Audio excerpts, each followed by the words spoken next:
What if I told you that the difference between a billion-dollar payday and a failed crime of the century came down to a single misspelled word? This isn't the plot of a Hollywood blockbuster. It's the true story of how a team of elite cybercriminals, after months of meticulous planning, had their near-perfect heist unraveled by one of the simplest mistakes imaginable.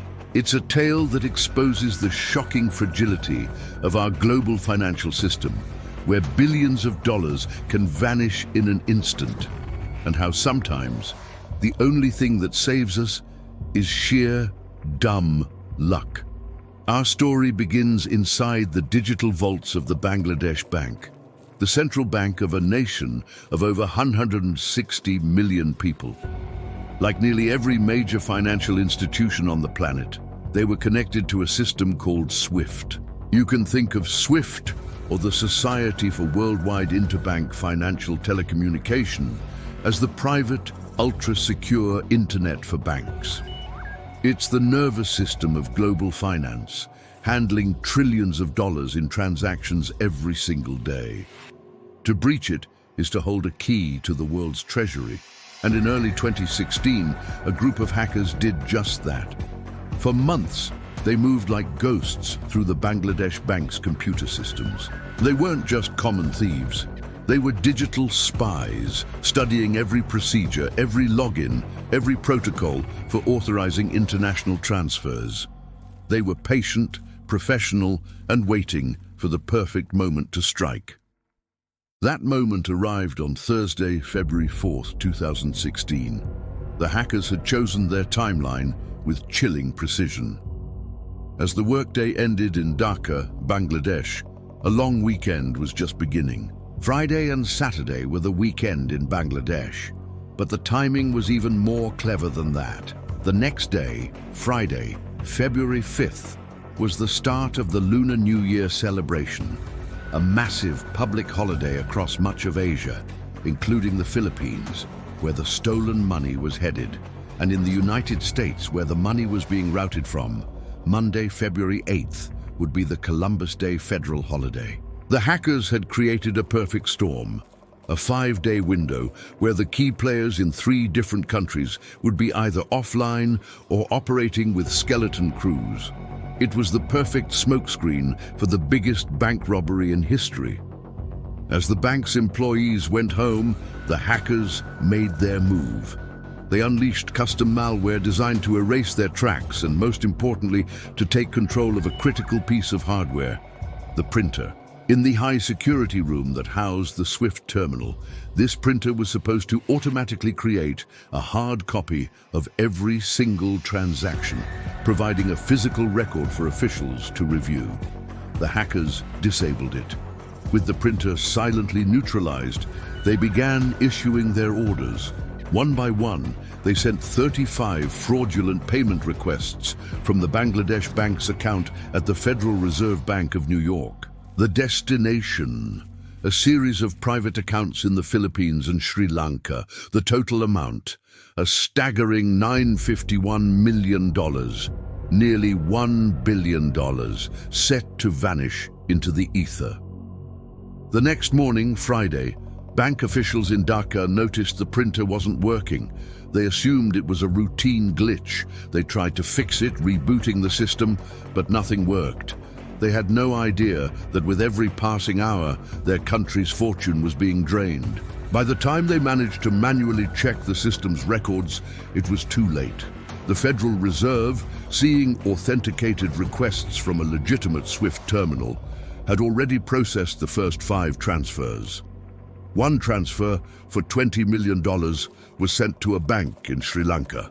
3 more, totaling $81 million, were wired to Rizal Commercial Banking Corporation, or RCBC, in the Philippines. The heist was in full swing. The hackers' plan was working perfectly. But then, something incredible happened. The 5th transfer, the one for $20 million headed to Sri Lanka, hit a snag. The hackers had instructed the money to be sent to an entity called the Shalika Foundation. There was just one problem. They had misspelled the word foundation.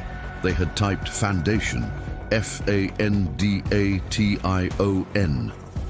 The routing bank, Deutsche Bank, which was processing the transaction, had its automated systems flag the unrecognized word. A human employee took a look, saw the typo, and became suspicious. They sent a query back to the Bangladesh bank asking for clarification about this Shalika Foundation. This single, simple query, triggered by a clumsy keystroke, became a wrench in the gears of a billion-dollar machine. That one question put a halt to the transaction. But it did something far more important. It alerted the other banks in the chain.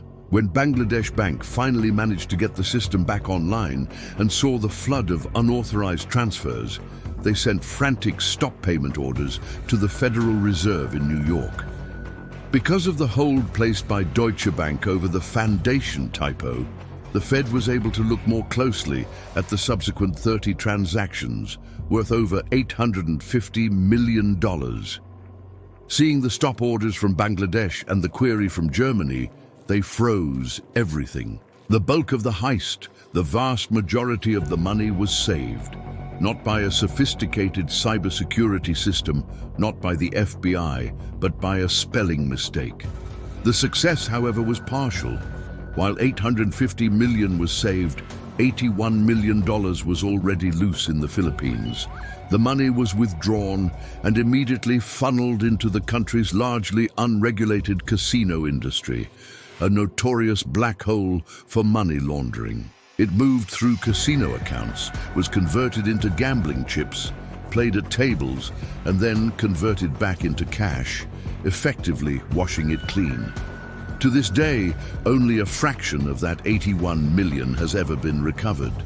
Investigators, including the FBI, quickly pointed the finger at the Lazarus Group, a highly sophisticated, state-sponsored hacking collective believed to be operating on behalf of North Korea.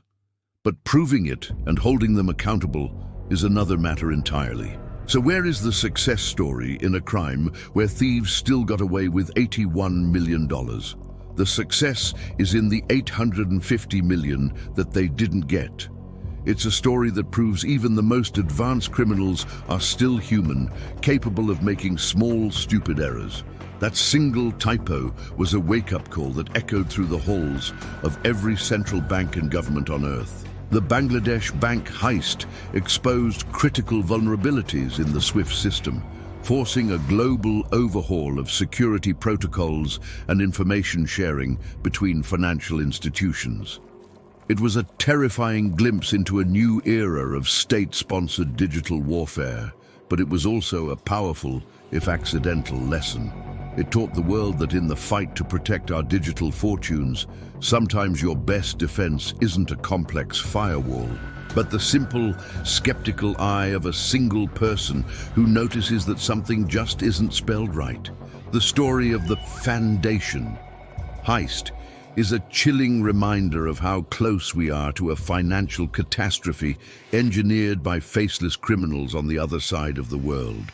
What do you think is the biggest threat to our money today? A bank robber with a gun or a hacker with a keyboard? Let me know your thoughts in the comments. Don't forget to follow us. See you in the next story.